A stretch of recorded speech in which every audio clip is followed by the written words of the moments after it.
আসসালামু আলাইকুম এভরিওয়ান। চলে আসলাম এক পুরনো জমিদার বাড়িতে। তো আসলে আমি এই বাড়ির নাম শুনেছি, কখনো দেখিও নাই, আসিও নাই। আজকে চলে আসলাম এই জমিদার বাড়ি দেখার জন্য।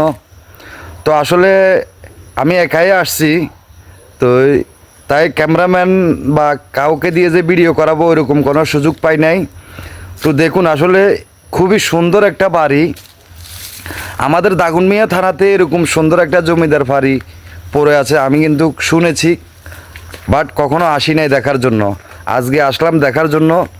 তো দেখতে খুবই ভালো লাগতেছে। পুরো বাড়িটা ঘুরে দেখাবো আপনাদেরকে আজকে। তো আমার সাথে থাকবেন আপনারা। আজকে আপনাদেরকে এই পুরনো বাড়িটা আমি দেখাবো। অনেক সুন্দর জমিদার বাড়ি, অনেক সুন্দর, দেখে খুবই ভালো লাগলো, মন জুড়িয়ে গেল, অসাধারণ লাগলো এসে। তো আমি আপনাদেরকে ব্যাক ক্যামেরা দিয়ে দেখাবো, ততক্ষণ আপনারা আমার সঙ্গে থাকুন।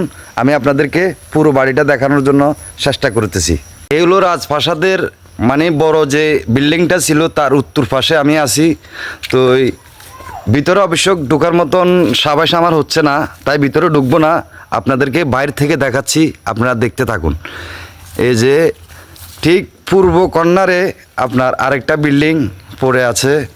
এই যে দেখেন, খুবই সুন্দর। চারপাশে মনে করেন গাছ গাছালি, জংলা লতা পাতায় ঘেরানো। তো আসলে অনেকে এসে বলে ভূতের বাড়ি, ভূতুরি, মানে এক একজন এক একটা গল্প তৈরি করতেছে, এক একজন এক একটা কাহিনী দিতেছে। অনেক সুন্দর লাগতেছে আইসা দেখতেছি। তো আপনারাও দেখুন কীরকম লাগে। এই পুরো বাড়ির ভিডিওটা আপনাদেরকে দেখানোর জন্য চেষ্টা করতেছি। এই যে এটা হচ্ছে এই যে পূর্ব পাশে বিল্ডিংটার সামনের পাশ, এই যে। আর এই যে হলো পূর্ব পাশে, এগুলা এখনও অনেক জায়গা খালি পড়ে আছে।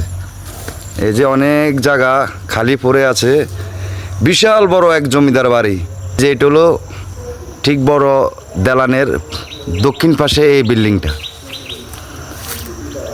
এই যে এটা হলো যায় দক্ষিণ পাশে। আর এই যে খুবই সুন্দর দেখা যায়। তো এটা হচ্ছে এই যে মেন জমিদার বাড়ি, মানে মেন যে দালানটা ছিল জমিদারের, এটাই। দেখতেও খুব সুন্দর দেখা যায়, লতা পাতায় ঘেরানো বাড়িটা এখনও আছে। তো অনেক মানুষ আসে দেখতে, বাট আমরা কখনো আসি নাই দেখার জন্য। আজকে প্রথম আসলাম দেখার জন্য। এই যে আরও দুই একজন যদি আমার সাথে থাকতো তাহলে ভিতরে ঢুকতাম, আপনাদেরকে দেখাতাম। মোটামুটি ভিতরে সবগুলো খোলা, কোনো দরজা নাই, জানালা নাই, বাড়ির ভিতরে পড়ে আছে এভাবে। এই যে এটা হলো আরেকটা বিল্ডিং। এই যে দেখুন, খুবই ভালো লাগে দেখতে। এই যে দুইটা বিল্ডিংয়ের পাশ দিয়ে রাস্তা, কিন্তু এটা এই যে দুইটা লোক আসতেছে, ওরা কিন্তু ভিডিও করতেছে, ওরা আমাকে করতেছে, আমি ওদেরকে করতেছি। আছে মানুষ আসতেছে, বিকালবেলা তো আস্তে আস্তে মানুষ আসবে দেখার জন্য। তো প্রিয় বন্ধুরা, ভিডিওটা কেমন হলো সবাই কমেন্টে জানাবেন। ভালো থাকবেন, সুস্থ থাকবেন। আল্লাহ হাফেজ। আজকের মতন বিদায় নিলাম।